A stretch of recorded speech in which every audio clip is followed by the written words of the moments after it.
ایک بہت بڑا راکٹ ایک مشکل اور غیر یقینی 2 سالہ مشن کے لیے مارس کی جانب جانے کو تیار تھا۔ ایسا لگ رہا تھا جیسے وہ اس نیلی زمین کو چھوڑ کر ایک دور انجان دنیا کی طرف سفر کرنے کو انتظار کر رہا تھا۔ اس کے اندر 3 بہادر ایسٹروناٹس موجود تھے۔ مشن کی کمانڈر مرینا، جو اپنے آخری مشن پر، ماہر حیاتیات ڈیوڈ، میڈیکل آفیسر زوئی، جو سب کی صحت اور حفاظت کی ذمہ دار۔ ان کے دل تیزی سے دھڑک رہے تھے۔ پھر آخری کاؤنٹ ڈاؤن کے ساتھ راکٹ زوردار دھماکے کے ساتھ فضا میں بلند ہو گیا۔ اپنی سیٹس پر بیلٹ سے بندھے ہوئے لیٹے ہوئے ایک شدید جھٹکے نے کیبن کو ہلا کر رکھ دیا، اور ہر ایک وائبریشن ان کو یاد دلا رہی تھی کہ وہ زمین کی حفاظت چھوڑ کر خلا کی سخت حقیقت میں قدم رکھ رہے ہیں۔ چند ہی منٹوں میں راکٹ فضا سے 70 کلومیٹر اوپر چلا گیا۔ اچانک کمانڈر مرینا نے مرکزی انجن میں خرابی محسوس کی۔ اس نے فوراً سب کو ہیلمٹ پہننے کا حکم دیا اور مشن منسوخ کرنے کی تیاری کرنے لگی۔ کیبن میں خوف پھیل گیا۔ اب سب کچھ زمین پر موجود کنٹرول اسٹیشن کی آخری ہدایت پر منحصر تھا۔ انجن سٹیبل ہو چکا تھا، مشن جاری رکھا جا سکتا تھا۔ سکون کی لہر سب پر چھا گئی، اور ایک نئے حوصلے کے ساتھ راکٹ آگے بڑھا اور زمین کی فضا سے آزاد ہو گیا۔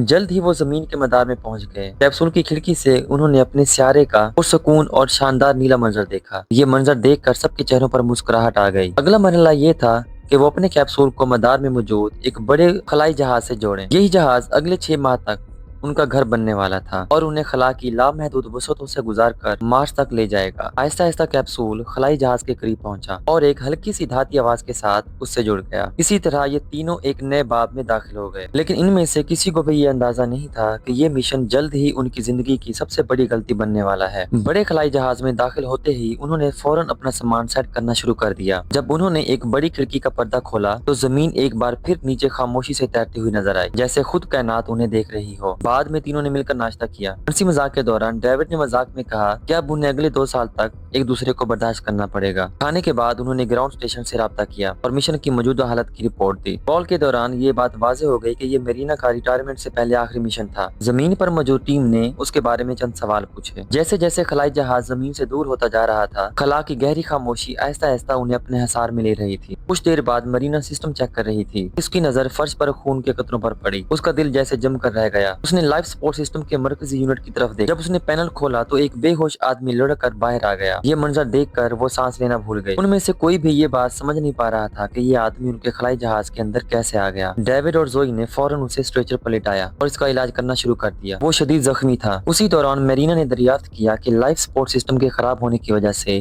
آکسیجن کی ایک بڑی مقدار لیک ہو چکی تھی۔ اس نے فوراً گراؤنڈ اسٹیشن کو اطلاع دی۔ بعد میں مرینا نے بتایا کہ اس آدمی کا نام مائیکل ہے، جو لانچ سپورٹ ٹیم کا ایک رکن تھا، لیکن وہ خلائی جہاز کے اندر کیسے پھنس گیا یہ اب تک کسی کو معلوم نہیں تھا۔ لانچ کے وقت اسے زمین پر ہونا چاہیے تھا۔ ڈیوڈ نے حیرت سے پوچھا کہ اتنی بڑی غلطی آخر کیسے ہو سکتی ہے۔ اس سے پہلے جب میرینا مائیکل کو گرنے سے بچانے کی کوشش کر رہی تھی تو اس کا بازو ٹوٹ گیا۔ زوئی نے فوراً اس پر پلاسٹر چڑھایا اور بتایا اسے ٹھیک ہونے میں 6 ہفتے لگ سکتے ہیں۔ اسی لمحے تینوں کو احساس ہونے لگا کہ یہ مشن اتنا آسان نہیں ہوگا جتنا انہوں نے سوچا تھا۔ اچانک جہاز میں ایک تیز الارم گونج اٹھا۔ سسٹم نے رپورٹ دی کہ کاربن ڈائی آکسائڈ کی سطح میں 2% اضافہ ہو چکا ہے۔ عملے میں خوف کی لہر دوڑ گئی۔ انہیں یہ اندازہ نہیں تھا کہ یہ تو ان کی مشکلات کی ایک شروعات تھی۔ آنے والے دنوں میں ان کا سامنا اس سے کہیں زیادہ خوفناک حالات سے ہونا تھا جتنا وہ سوچ بھی نہیں سکتے تھے۔ کچھ وقت بعد مائیکل آہستہ آہستہ ہوش میں آیا۔ پاؤں ڈگمگائے ہوئے وہ خلائی جہاز میں چلنے لگا۔ اچانک اس کی نظر ایک بہت بڑی کھڑکی پر پڑی۔ اس کے باہر خلا کی ایک ختم نہ ہونے والی تاریکی پھیلی ہوئی تھی۔ دور کہیں زمین مدھم سی روشنی کے ساتھ چمک رہی تھی۔ یہ منظر اسے اندر تک ہلا گیا۔ اسی لمحے اسے احساس ہوا کہ وہ زمین کو پیچھے چھوڑ چکا ہے اور اب واپسی کا کوئی راستہ نہیں۔ اسی وقت زوئی آگے بڑھی اور اسے لڑکھڑانے سے پہلے پکڑ لیا۔ گھبرائی ہوئی آواز میں مائیکل بار بار پوچھ رہا تھا، لانچ ختم ہو گیا ہے؟ کیا ہم واقعی خلا میں ہیں؟ کمانڈر مرینا نے نرمی سے پوچھا، کیا تمہیں یاد ہے پچھلی بار کیا ہوا تھا؟ مائیکل الجھن میں بولا